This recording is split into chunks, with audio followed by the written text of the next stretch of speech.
Where do you work? What do you do? So right now I'm only working part-time for this. It's a family-owned restaurant called The Lookout. Okay. Before COVID kind of like went down, I was working as a bouncer at the bar back there on the weekends. Yeah. But then like the COVID hit, and now I'm doing like every Thursday and Sunday. They cater to like the softball, field league softball teams down over here at one of the pretty well-known ballparks. So I kind of just like serve beer, make food over there, and watch a little softball and enjoy the sun. Dude, how's bouncing with an ostomy? It's pretty easy for the most part. Like, I mean, maybe I'm pretty fortunate, kind of given how my situation has turned out with an ostomy, compared to some people who I have talked to and met personally that really don't have it as good as what some of us might have it. So I mean, I'd say it's pretty good. I eat and drink water, and if I have to use the restroom, I go and use the toilet real quick and come right back out. I mean, yeah, it's pretty close to normal actually. You ever tussled with anybody who got you around the waist, or you don't let them get that close? Oh yeah, no, I definitely like to close the gap in. I haven't really had anything too bad happen as far as like somebody grabbing on my waist and like specifically grabbing onto like my ostomy or anything that even like protects my ostomy. Like nobody's really ever gotten that type of chance, and I'm not really I'm not really like too paranoid on it for the most part. So I mean, you never know, something could change one of these days. How long have you had it? How long have you had your ileostomy? So far I'm coming on 6 years. Yeah, 6 years coming on already. So that you got yours in 2014? Yep. Yeah, I think I got it in September. How old were you? September or November. 20. I think I just turned 21. Yeah, I just freshly turned 21. Yeah, I was 22. I was about 22 years old. That was when I was getting really sick. Oh, geez. Was that like, were you having all the symptoms of like losing weight? You can't get off the toilet. And you're almost like pale and just so dehydrated and like nothing. Yeah. Yeah. Oh, God, so it was sad. Brutal. Yeah, no doubt. On top of that, I had fistulas and abscesses on my tailbone that blew a hole in my colon that caused a terribly painful wound back there it was like 12 months I dealt with that thing. Oh my God. Trying to get it to heal. It was brutal, Trey. How did you manage that, Austin? Did you think of it as bad as it was, or did you kind of like almost have to like lie to yourself and just be like, I mean, it hurts, but I'm gonna think little of it, just to kind of keep pushing forward, or what'd you do? Well, you know how we kind of are with pain, right? When you're dealing with something a lot, it's bad at first. Like you realize it when you go through a period of time when you're in remission, and then you get sick again, and you're like, holy cow, that hurts. But you build up a serious tolerance, and I know it's hard to kind of understand that that's possible, but at the same time, it's still being incredibly painful. I dealt with it fine because I'd had tailbone rear end problems forever, and so I was just used to having that pain. I was used to those restrictions and that life. But the wound was so big, man, that I mean I had to take off work for several months. I mean I was on disability for maybe a year and a half or so, just dealing with all that crap and trying to get it all figured out. But I got to a point where you just kind of deal with it. You tolerate it. I still tried to go. I went out with my friends. I tried. If I didn't, I'd have gone crazy.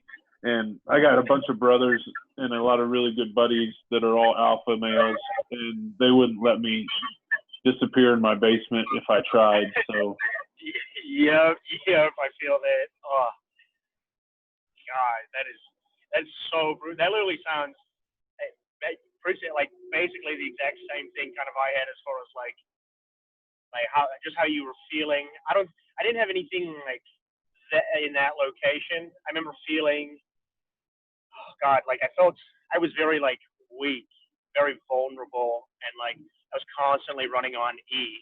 Like every day, the minute I wake up, I was just so tired, and my body was always like, it was always super sore. But then like if I just sat in like the right position, that was just, my body was at its most comfortable, I felt great. Like I literally felt like, I could get up and like go run a mile real quick. Yeah. But then it was short lived. Once like almost digestion started, or like all the, I don't know, twisting and all the like massaging that just goes on inside naturally. Once it just started moving, like I would just be weak again. Like I was too stupid to like realize that something was really that bad. I kind of thought like maybe I'm just complaining a lot because everyone else kind of like made me think that like maybe there's something I'm doing that isn't helping the situation. Especially the diet, that whole diet thing that everybody says, where it's like, well, you gotta watch what you eat, because I know somebody who's got that Crohn thing or has that colitis. Yeah, it's all your diet, And so if you eat gluten free, or if you go keto, or if you do this, like that'll fix it. Yeah. And it was never enough, and people never took it serious until like they saw that you're in the hospital and you had this massive surgery, and they're just like, yo man, what happened? Like, I mean, you were fine one day, and then now you're not, and you're just like, yo, yeah, it's the real deal here, boys. That's right. And you get good at acting. You get good for so long at dealing with it and having a stomach ache and thinking that that's just your normal. Like I always use the example, you got kids too. It's like a little kid that's got a cast all the way up to his hip, and he's dragging around the house, chasing his brother, trying to get toys. And you feel bad for the kid. You're like, oh my God, that's so cute. But all he's trying to do is live and get a kick out of life the best he can. And that's just what you do. You're just kind of like, man, I'm gonna have fun regardless. So it's either I have fun while I suffer, or I'm just gonna go ahead and off myself. Because I remember, because like I remember I went a little phase right after I initially got like super sick. They like dosed me up with a huge amount of steroid.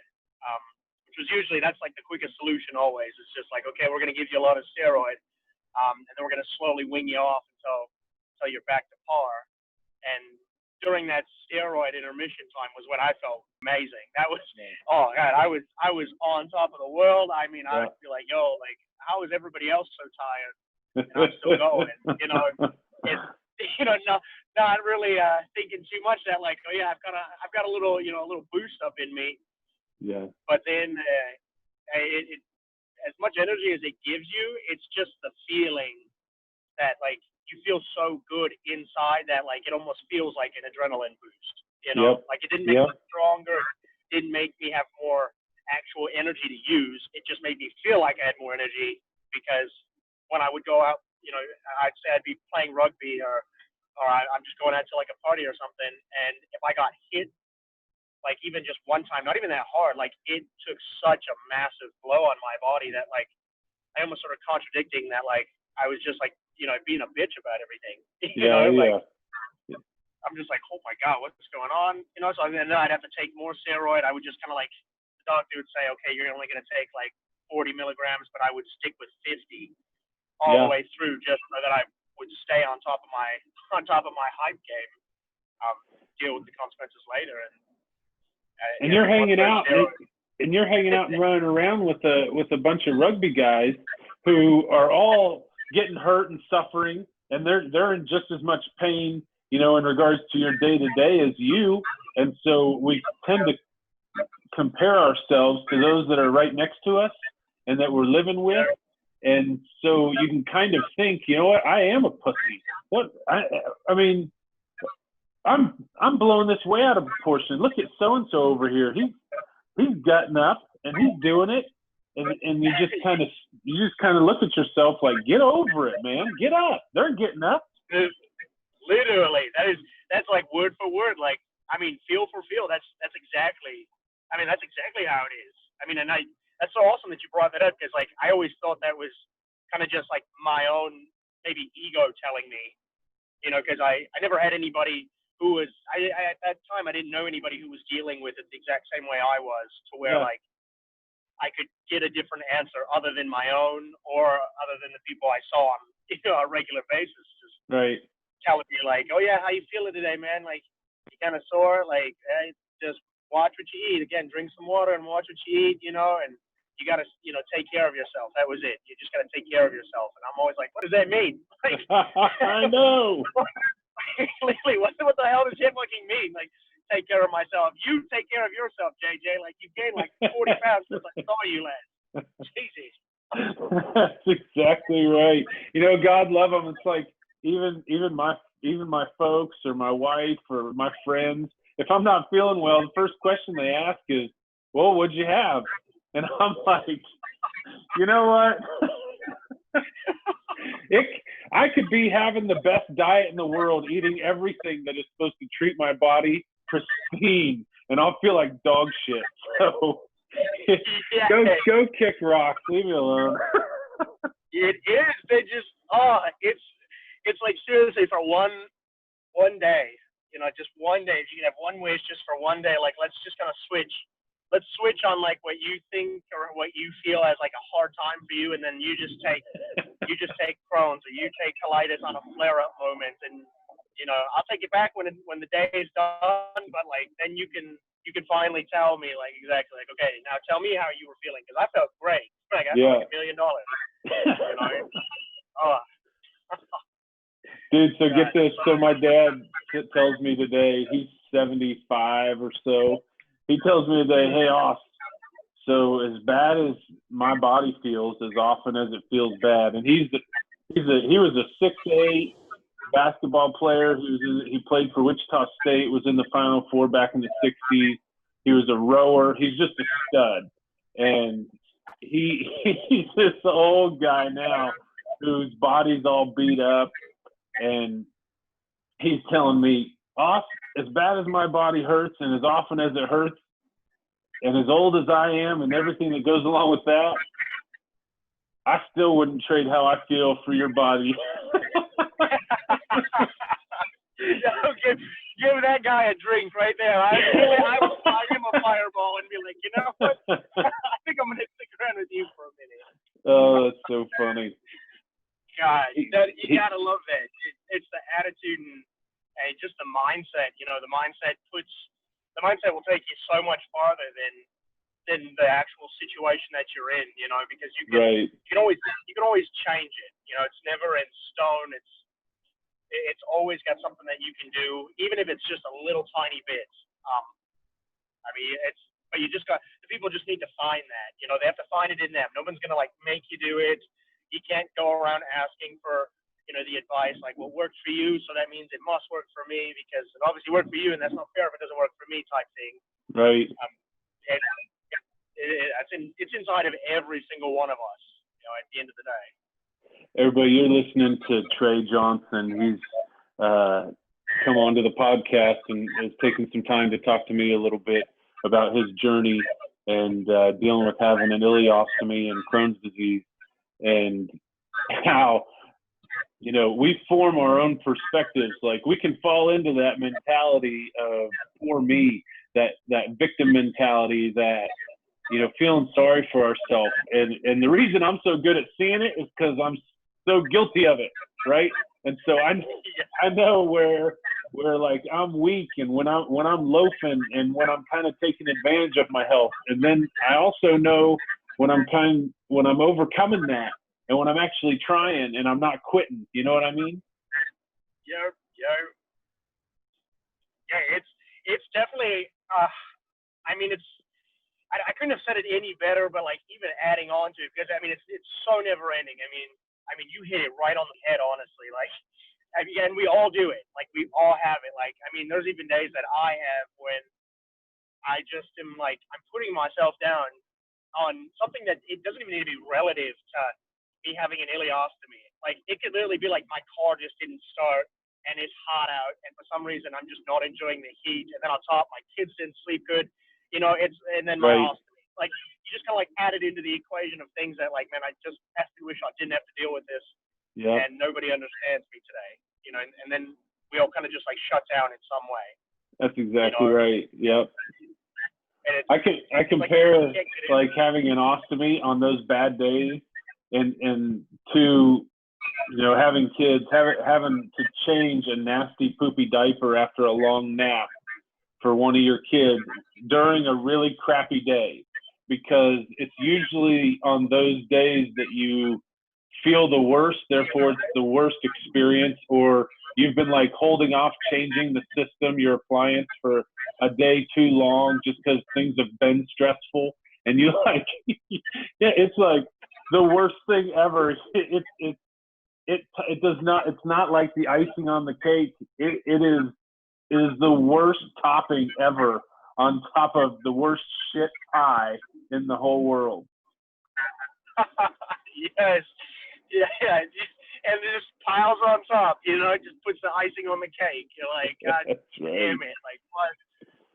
It's so weird how that works, and how contagious it really is. Like, and then also like how real it is at the same time. Yeah. Like, I mean, when you're in your clearest mindset, like everything goes good. You just slept right. Your bills are paid.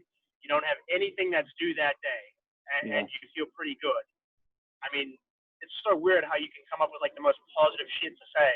Yeah. And to like relate it to your life when it's very temporary. It's very short running until a little bit of stress kind of starts adding in. Like, oh, now I have to do this today. Which, okay, cool. I can do that. I can go walk the dog. Oh wait, but on top I have to pick the kids up. Okay, I gotta walk the dog, then I gotta pick the kids up.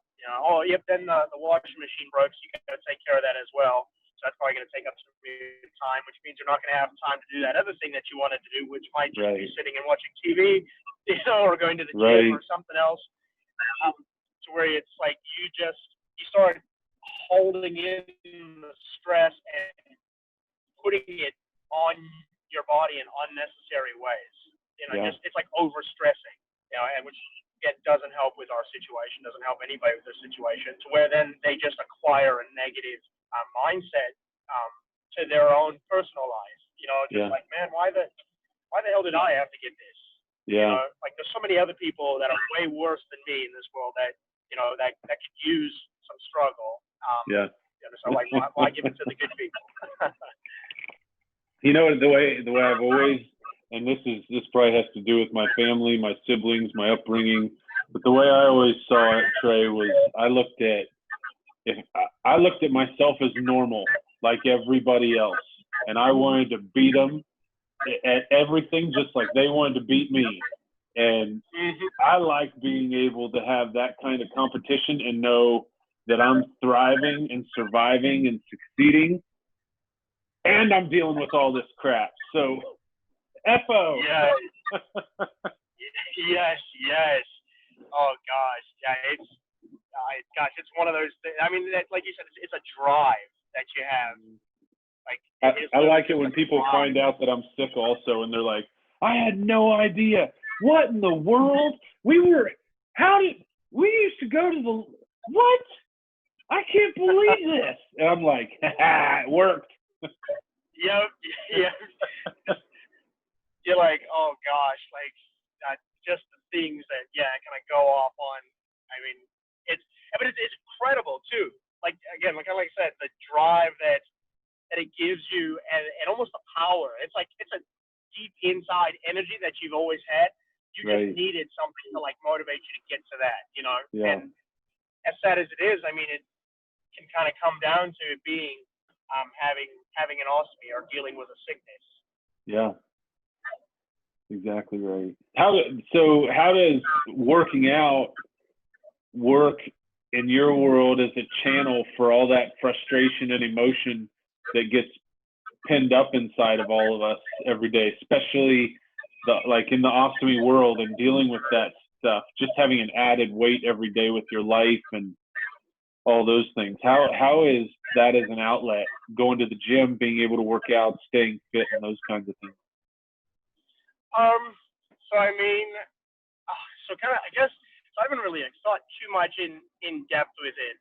I think I have a good answer for the moment that it does happen. You know, it's not a huge formula. It's more of like I very much look down on myself compared to somebody who doesn't have an ostomy, you know, as ourselves. Yeah.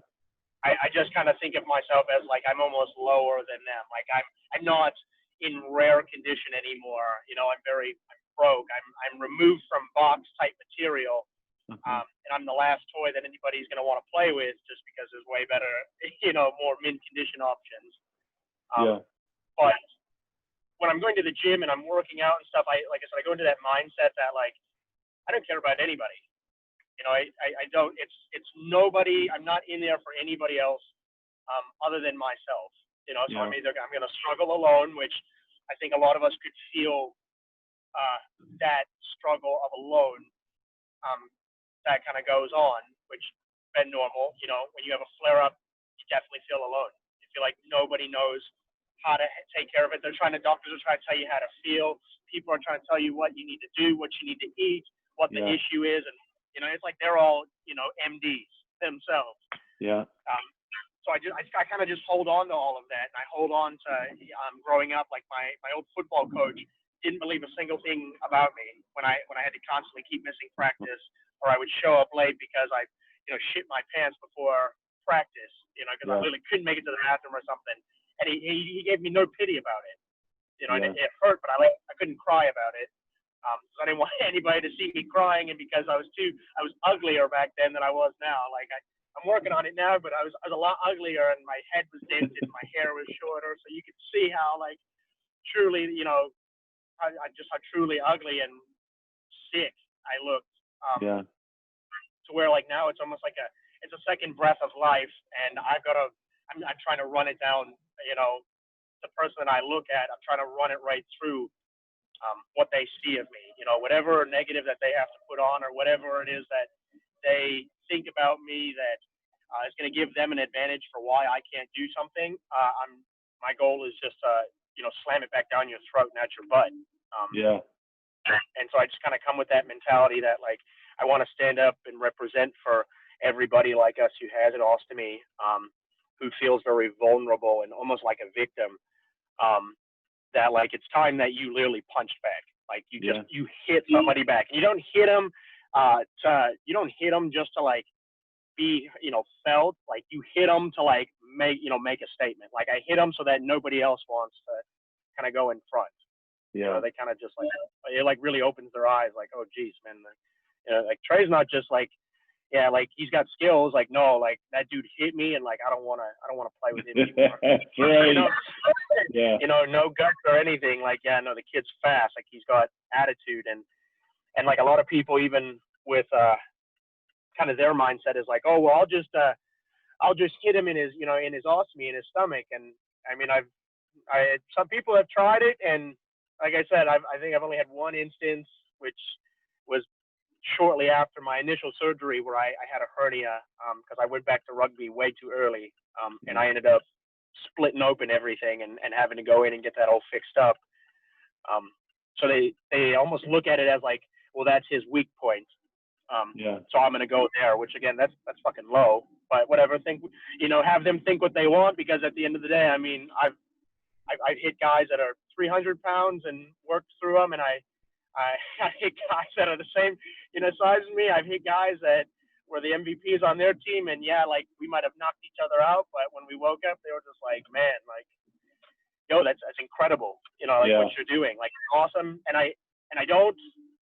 not angry. That's the biggest thing I've noticed, is that all these things that I'm thinking of, they're more of an emotional expression. I'm not hating anybody. I don't have like true anger and despair that like I wanna hurt you. It's more of like I just wanna like embarrass you and know that I'm not really trying my hardest yet. You know, I haven't gotten to that point where I've had to work so hard. It's more of like I worked really, really hard being sick and still trying to find time to work out, and then constantly getting knocked down, and then I'd have to like work out again and gain some weight, and then I'd get knocked down again by going to the hospital, and I just kept going back and forth now to where hard work and just like a solid mindset that like I don't care what anybody says, like I'm gonna do what I want to do is just something that's like ingrained in kind of like my attitude, you know, on top of with beer and having a couple jokes on the side that like, yeah, no, I'm not a health nut either. Like if I want McDonald's, like guess what? We're gonna go to McDonald's, and then we're gonna go work out, and then you want to go grab a couple drinks after? Cool, yeah, let's do that. But make sure you're up because we're gonna get that work in tomorrow. Yeah. I don't want any excuses. Just because I think we've all got excuses. Like even maybe you or me or anybody, even if you don't have like the same ones, like we've all got those personal excuses that just seem to like fit our lifestyle. Yeah, if that makes sense. So like you may never use the excuse like I don't have the time, but you may use the excuse like, oh God, my back hurts, or I've got that injury that happened 20-something years ago that just never quite goes away. I mean, it doesn't go away in your head, but that's the only place where it's going to stay. Right after ostomy surgery, those excuses start at, you don't even want to leave your house. You think you're afraid anybody's going to say anything. Whereas now where you're at, you don't care what anybody says. And back in the day, that's all that we cared about. And that was the first, that's what keeps so many of us paralyzed and in our house and not going and doing much, is we're just afraid of anybody and everybody saying something, even family.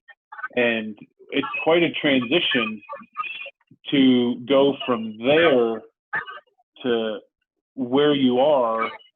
And we all do it alone, right? Most people aren't going and seeing a counselor or has a friend kind of putting them in the right direction. None of us know another optimist until we're like way into this process. And so fortunately having somebody there really helps, but that transition is usually all alone. And it's amazing how strong it makes us mentally, even though I'm weak in areas, like, and you kind of alluded to it too, but like, I've got a passion inside of me and anger that wants to kind of come out just because of what I deal with daily in that weight, and so it's really easy to kind of head down that self-talk side of things, but to be able to overcome that and grow and be able to see that and have self-knowledge of how your brain works and how things just aren't real that we think, and we can overcome what we perceive as our reality. And I just think that transition from where we are when we're that sick and we come out of the hospital to where you are and where I am and where I've gotten to as well, that's why I love talking to people on this podcast about this, because we're all soldiers, Oh God, amen on that. Yes, yeah, every single one. And the people just need to be like, a lot of people just need to be kind of reminded that, it's almost like they need that affirmation that like to like validate their feelings and just like tell them what they are, and it's so sad that people put themselves in that mindset that like I'm nothing, I'm nothing, and even if somebody were to tell me I'm something special, like I kind of might believe them, but only like 50% or 60%, like they don't fully believe like a genuine compliment or a genuine person in front of them, to where eventually you'll just start pushing people away, and then you'll make your biggest fear like your reality, and then you'll just be stuck in it, and that's not what anybody needs. Like I know a handful of people who, their ostomy is the reason why they don't have a girlfriend. Their ostomy is the reason why they never had kids. It's why they stop working out and stop playing sports and stop enjoying life, or going to the beach, or taking their shirt off in front of their wife, or something, anything. And it's just so sad. And I'm like, why do you put that on? Like, I thought the biggest thing that you were afraid of already happened. Yeah, that's right. Honestly, like, like I thought that was like scary. Like I haven't seen anything that scary probably since that time. You know, broken bones and blood and bodily fluids like coming out. I mean, it's just it's nothing compared to what we all initially had to go through. Kind of getting our new body and stuff like that. Right. That's exactly right. And it's like I try to give them those pointers, especially like a lot of women too, who have ostomies and stuff. And like, I mean, women they're so strong. I mean, already just like being able to like go through, childbirth, pregnancy, like the whole 9-month experience. But then do it on top of like with an ostomy, and I've heard of all the different like complications that can come with it, and I kind of get like at a loss for words. And it's like I wish I could just kind of give you a hug and just tell you like you're an awesome mother. You're great. And don't ever get yourself down. Guys as well. I mean, you gotta have it. You have that thing inside of you. You just need to listen to it. Don't listen to anybody else. Don't listen to anything else that's gonna try to keep you back from doing something that even if you don't have like the logic behind it, you just like want to do it. That's enough. Like that's more than enough of a start. That gets the ball rolling. You just gotta either flick it or you crank your foot right into its shit pipe and you kick it off. Give it a real hard head start. What would you say if you thought for 2 seconds? What would you say was the biggest hurdle mentally for you? Honestly, I think the biggest hurdle. Oh God, it's hard to decide between when I initially had my ostomy. It was meeting girls. Dating. I just couldn't. I don't know. I didn't know how to like do it. Really, I didn't know like, is this something that I show you right now, or what do I do exactly? And I mean, it was just always something on my mind where it was just like, okay, well, I'll just let her find out, and if she has any questions, she'll ask questions. And I mean, I've gotten turned down for like that reason of like after like a girl saw it, she just said, this is too much. Like, I don't know if this is something I can do. She did? Yeah, man. Oh, God. Make the heart hurt on the truth, It was just like, golly. Yeah, that was that. I definitely went out to the bar that night. I was like, I called up one of my best friends. I was like, hey, man, what are you up to tonight? Nothing? Great. Let's go. Oh, that's low. You know what? Whatever. I'll pray for her. Otherwise, I'll say something really mean. Yeah, right. I'll either say something nice, or I'm gonna keep it under my breath and hope nobody hears it. It was, it was either that or even the fact. Can I interject real quick before you say the second one? Sure.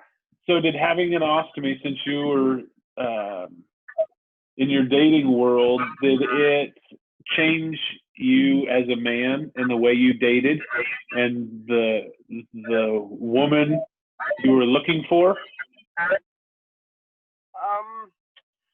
I don't really know, honestly. I mean, I'd have to say yes. I would have to say yes, but only because before my ostomy, again, I solely stand behind it. Like, I thought I was ugly. Like, I just looked sick.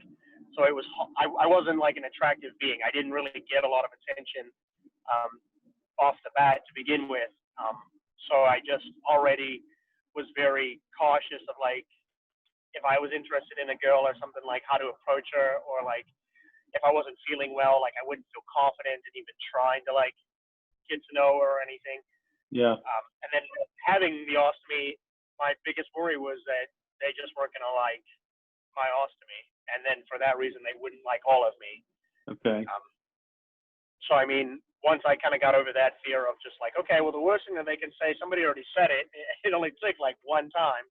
Yeah. So I'm just gonna kind of face it.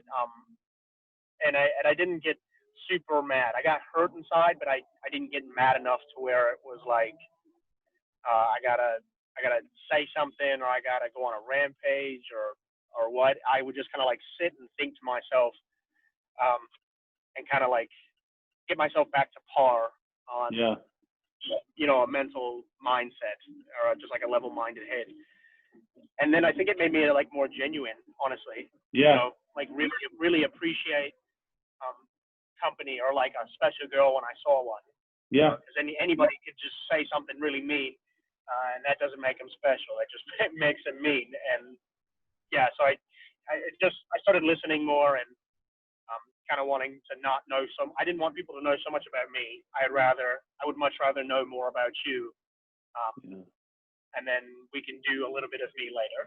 And I mean, it worked fine for, the most part. I think the only balance that it had off on me was that it made me very insecure at times. Kind of like reiterating back to that time, like when you do just have a hard day, nothing can make it better. Nothing that special person says makes it better. Right. I always kind of had that thought that like you could do better than me. You still can. I'm definitely like a life insurance policy, and I'm not worth a lot, but if you stick around with me, like I'll take you to amazing places, together. Yeah. That was kind of like what I'm holding on to. God, that's so true. That's exactly right. I've felt and thought the exact same things. You feel like, and you acknowledge, and you own the fact that you have baggage, literally, and you bury yourself in thinking that like that is the deal breaker for anybody. Like I hyper focus on that, so that's like all I stared at that time. That's all I looked at when I saw myself. And until I met my wife, I mean, that was the last thing she thought of or cared about at all. Like it didn't bother her a bit. And it took many years after my surgery. I hadn't met her for several years after my surgery, but it took many years after my surgery to realize that, I mean, holy cow, I'm focusing way too much on this. And when I'm sitting there staring at it, that's all I think other people are thinking. And it clouds the way that I look at people and how I look at myself. And actually, I wasn't looking at anybody because I was always looking at myself, right? And until my wife kind of showed me what genuine love was, where I didn't feel like I had to act. I didn't feel like I had to do or be anything. It was pretty amazing emotionally and mentally for me to be able to have that weight lifted. Yeah.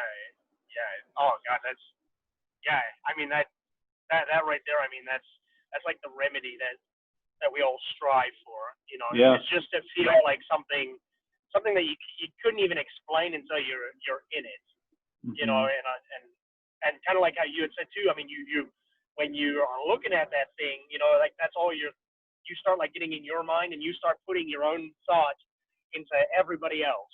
That like, yep, since I see it, everybody else, like I know for sure that they see it, and that's what they're staring at, just like I'm staring at it. And it's weird. You just start telling yourself what you think everyone else is thinking, when in all reality, I mean, they're only gonna look at it or think of it that way if that's how you kind of like present it out. Like if you act weird and you act very insecure and you aren't even just like trying to like live your life, not just be alive. Like you're just trying to just be like a heartbeat and like a functioning brain, but you're not like somebody with like hobbies or attitude or spirit or just so they'll sniff that out and just basically give you what it is you're asking for. Yep, exactly right. God, oh God, dude, I'm so excited. I'm so hyped that like I finally can like talk to people. Or even just like talk to one person is enough to like get the word out to where it's like I'm not fucking crazy. Like, right. I'm not. That's exactly right. Yeah. It's liberating, isn't it? It is. Yeah. I'm just like, oh my God, what day is it? Like, you want to go catch happy hour? Oh, it's Monday. Okay, well on Friday we'll go catch 2-for-1s at right. Cowboy Jacks or something. It makes me just really want to like kind of give hugs on people and just be like, thank you, like that. Just thank you for hearing me out. I think a lot of people who don't know me, like who don't know me, they may have like heard of me or they know of me. Um, they just look on the outside and they're just like, yeah, man, Trey's like a bad right there. Right. Like, I mean, he's got tattoos all over. I mean, the dude's, you know, jacked. I've seen him whip some stupid weight around like it's nothing, you know, and sweating and stuff. They're like, geez, like he's kind of scary. But then like my friends would be like, oh yeah, no, yeah, Trey's, he's strong. Don't get me wrong, but I mean, he's like, I would trust him with my kids. You know, Yeah. he's awesome. And I think that's just like, it's just that attitude for like, I'm here to really work hard and better myself. Like I'm not here to be angry at the world for my situation, and then be angry at other people because they're not understanding my situation. Like I can get it out and burst. I'm going to use it to do something that I enjoy doing, which, you know, it so happens to be, you know, smacking heads in rugby and, you know, trying to just like score a simple try and enjoy a beer with the guy who was trying to kill me. I mean, that's the best feeling in the world. And then going home and, you know, seeing my family and just being like, wow, man, like, yeah, the world is a beautiful place. You know? Right. It's amazing. It's amazing you can suffer so much and go through really low lows physically, you know, in relationships, just in life, and the joy that's also to be had out there. It's pretty amazing, and there's a whole lot more joy and happiness to be had. I've learned when your perspective is straight. Yeah, exactly. You know, and it's like you keep an open mind, you know, you keep an open heart, and then you kind of just you take what you can out of everything. You know, I mean, some messages I think people focus solely on like I'm listening to this person because I'm looking for a cure, I'm looking for a solution, instead of just like I'm here just to kind of hear you out, man. You know, and take like a little bit or just hear you out a little bit. And then maybe I'll hear a little bit from somebody else. They put their like soul, trust and belief and feel and how much they can relate to like one person's message as like, oh yeah, that's exactly me. So I'm gonna do exactly what you did. And if it doesn't work, well then you just put all your chips in, and then your world becomes unstable after that. Right. Exactly. You know, yeah, you really just got to be yourself at the end of the day. You know, and kind of roll with it. You know, and smile a little bit too. Even if you got to lie about it, just smile once.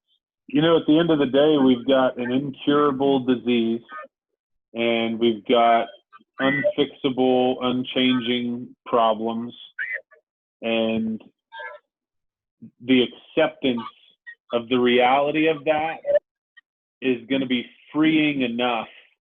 But if you can learn to accept that, it saves you a lot of grief, because so many times, and there's nothing wrong with seeking a cure, but so many times we lose emotionally, and we lose energy, and we get sick, and when we are chasing after getting rid of all of our problems, you know, I need to get to a point where all my problems are gone, and I can reverse my ostomy, and I can be normal again. And we got to get away from that thinking, because at the end of the day, what we have, many of us who deal with what you and I have, it's a permanent problem, and you got to learn to manage your life with it. And until you learn to do that, you're going to have more letdowns than you ever thought you would, because until we recognize that this stuff is going to show up tomorrow, and the pills and drugs and things that you're doing are going to have side effects, possibly for long term, and that's going to be a problem ongoing, and it's never going to change. That's worse than the reality of accepting it and learning to manage your life. Exactly. It's weird that's like the medical influence that kind of gets put out, you know. And I'm sure they have all good intentions that it's more to manage. It's not the cure. Yeah. You know, I kind of know that word gets thrown out a lot because that's what we all would like in a perfect world. But like you said, in all reality, like that's not gonna be the case. And you almost let go of the idea of just living with managing your symptoms in some way, or living with an ostomy, because you're so worried about being ugly or having this bag, this shit bag on your side or what, to where like you'll pop all the drugs, you'll take all the injections, and still be no better than what you started. I mean, you might just not feel it as long, or you feel like, oh, okay, well, I don't have as much joint pain, or my stomach didn't hurt that bad today. Today was a good day, but then the last 3 days were awful, and then that other day I had half a good day. Like, why not just have every day be more consistently a good day? The only thing that you have to do is just help balance out your life to accept the fact that, like, you've got this ostomy, and know that it's going to make you feel great. Like, you're going to feel normal, and normal is going to feel great.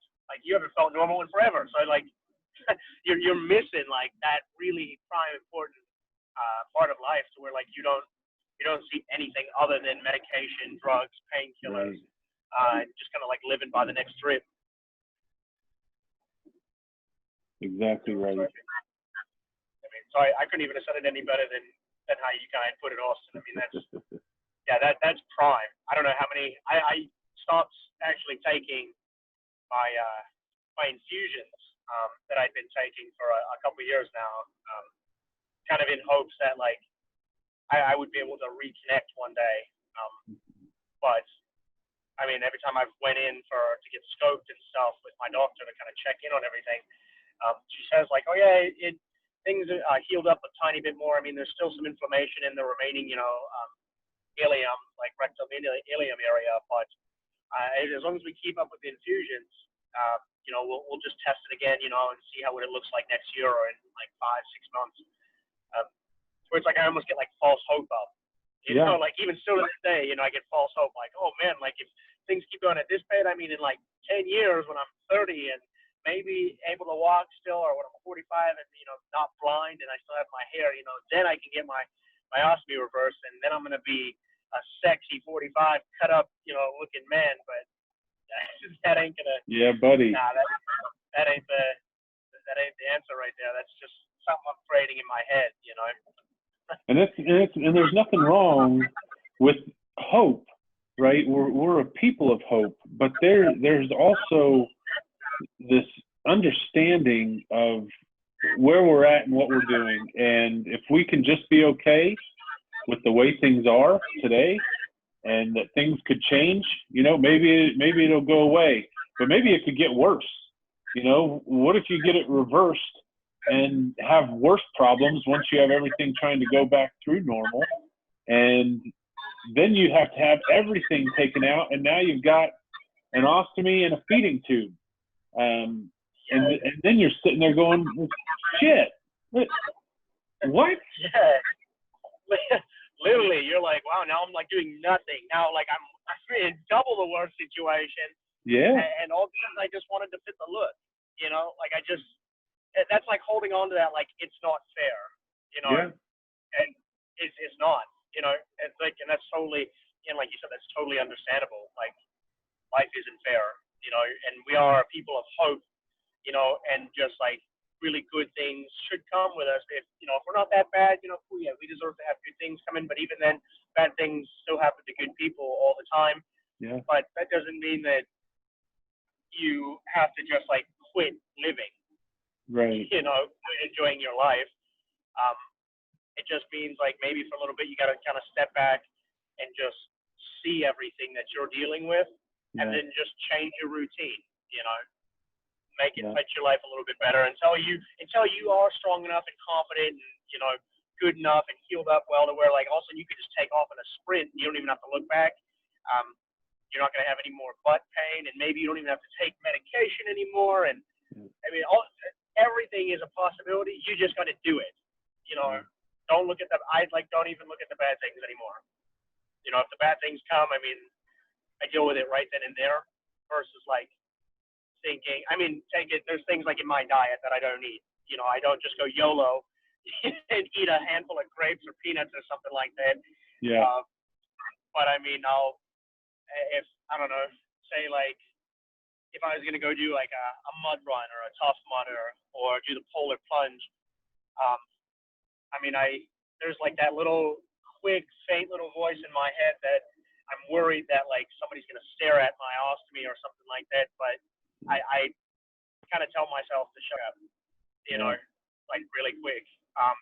screw them if they do. Yeah, you know, if they, yeah, exactly. I mean, if they do, yeah, screw them, like whatever. You know, Right. that would be really low of them to do.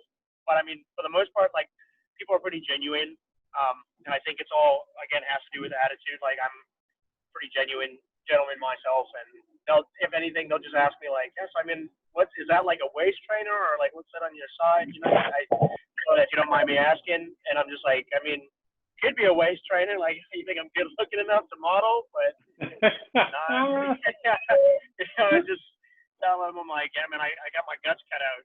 You know, I was like dying, and they're just usually like, serious, man, dude, that's badass. Yeah. You're jumping in here, you're doing this, you're playing rugby. Yeah, you dude. know, I'm like, yeah, man, like, why not? He's just like, dude, I can't even. I'm not even gonna complain about anything anymore. Right. Right. Yeah. So I mean, it's the world's crazy.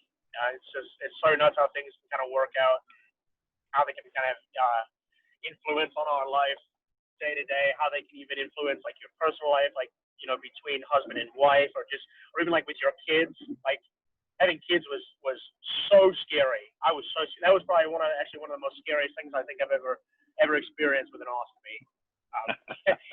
Because like my kids are old enough. I have a 3-year-old and then a soon to be 2-year-old, and then we've got a newborn. Sorry, that we're expecting this November, and another boy. And both my kids, every time I gotta go to Daddy's gotta go potty, I go in, I shut the door, and Kai, my oldest, has the nuts to open up the door and be like, Daddy, like, what are you doing? And I'm like, I'm just going potty, buddy. And then he like brings his brother in, and they both just stare at me. It's like, it's the so most like high ranked end of being like examined that you can ever meet in your life. It's they don't ask questions. They don't be like, what's that? Like they used to, but I'm just like, oh, Daddy's pooping or Daddy's going potty, and they just look at it, and then that's it. You know, they kind of like tell you the next steps to do as if they were going potty. You know, Kyle will be like, okay, you got a wipe? I'm like, yeah, buddy, I got a wipe. Like, you got to flush it down the toilet. That's right, buddy. I got to flush it down the toilet. And he's like, okay, wash your hands. Oh, yep, got to wash my hands. He's like, okay, Dad. Are they both boys? Yeah, both boys. That's pretty cool. So I have a 7-year-old, a 5-year-old, a 4-year-old, and an almost 2-year-old. And all girls too? The first 3 are girls, and the baby's the 18-month-old is a boy. And okay, wait. Ooh. I know. I just texted a picture to my brother. We have a pool, and our girls were swimming, and I just texted a picture of them to my brother, and I go, these 3, because they're gorgeous. I mean, they're beautiful children. And I was like, these 3 are going to be trouble because they got personalities to match. I mean, my sisters are like, they are big personality, like hilarious, funny. They're crazy. I'm not looking forward to high school, Trey. Not even. Oh gosh, I feel for you. I so do. I literally just thinking about that. I'm like, honestly, I would feel so outnumbered. Like I'd already be stressing about the boyfriend phase and just the mood swings and then the attitude, and then when they're 14 but they act like they're 25, and you're like, what is going on? Oh, and it's already starting. I can already see the looks. I mean, whatever. But there is hope. So we are people of hope. Here's some hope. So I've got all those little young kids, and I've been through the same thing with them coming in the bathroom, and they've grown up, and maybe it's just girls, but they are like the sweetest little kids to me and my problems. And after all the questions are over and all that kind of stuff, and they still joke around and giggle and laugh about some things, but they're my team, like my wife is, you know, they're my ride or dies, and that's just how they are. And they kind of see me struggle and battle, and that's what they're witnessing is usually we're suffering behind closed doors. And yeah, sure, you know, when you're changing your bag or draining or whatever, you're not necessarily dealing with something, but that's kind of like that's our space, right? Where we've suffered so much, and they are breaking into that world. And so you kind of get to see, wow, okay, this place that has been so blocked off to everybody is actually now kind of being shared. And you're doing it with your kids, which they're learning a lot too, which is badass. Yeah. Oh God, that just sounds beautiful. Honestly, like that brings like a little bit of excitement into my eye. Good. Because it's the little things, like the little things just like mean the most to you, and they make the biggest impact. And those can clear up even the biggest problems. Like you, kind of like you said, you could be having a terrible day, and you get a little bit of love from those girls. Like they don't even give their all; they give you a tiny little hint of like all the love that they have. And I mean, that's just enough to make you feel great. You know, just kind of like forget about how tough of a day you've had, or how sore you may be feeling, or even if you are still not feeling very well, but you're almost just like, I love you. I really do, and I need you guys, and I'm so thankful and so glad that I've got this in my life. Yeah. Dude, Trey, this is awesome. I appreciate you coming on and visiting with me for a little bit and sharing your story. You're a pretty studly dude, but it was really cool to kind of hear your perspective on, understanding, going through the emotional battle of dating, and just kind of overcoming that bullshit perspective that we get into when we get in a lull and we're in that kind of poor me quit mode where, we feel justified in our feelings, which sure we are, but that doesn't give us the right to quit. And the overcoming of that, I really appreciate that. That was huge. Oh yeah, anytime. No, thank you so much for even like reaching out to me. Like I said, I would never have the nuts to like kind of go out and tell anybody.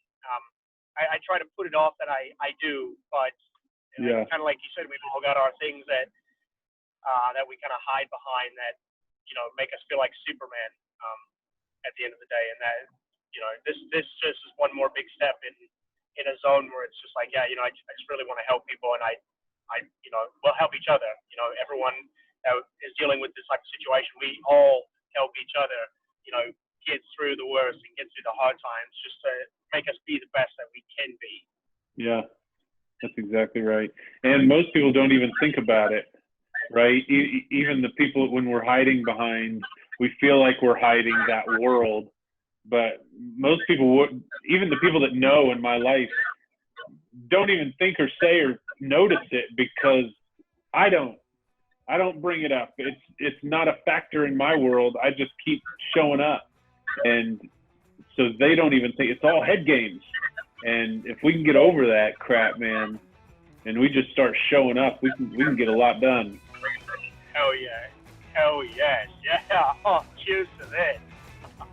All right, brother. Will you tell my listeners where they can find you? What's your username? How do they find you on Instagram if they want to follow you or look you up? Yeah. So if you're ever on Instagram, look up Man of Steel 0408. I know some people have like Snapchat, because sometimes I don't get up on Instagram very frequently. If you have Snapchat as well, add Superman 0408, and just fire the questions away, or just I don't know, just like let's talk and let's kind of get the ball rolling, like you said, Dude, that's awesome. Oh, and the last thing that I realized is that we have the same birthdays, so that's badass too. Yeah. Oh, dude, I clearly haven't met another person with like April 8th birthday. So like when you said that, I was like, you son of a bitch, I'm in. Yeah. And you were the second one in 1 week. So I only know like one other person with my birthday, and it was my sister's friend back in high school. That's the only reason I know it. You very rarely meet somebody else with your birthday. And then I meet you, and I meet someone else. I'm like, come on, man. This is awesome. Yeah. You're like, this is saying something. Like, we got to do this. That's really cool. Well, thank you very much. Hey, everybody, subscribe to the Ostomy Guy. Please subscribe to the podcast. Tell somebody about it. Share it. And like me and follow us on Instagram, Twitter, and Facebook under the Ostomy Guy. And Trey, thanks again for coming on. This is awesome, dude. I appreciate it. Thank you so much, Austin. Remember to cheers, keep living life, and you're on an island at the end of the day, just kind of coasting through.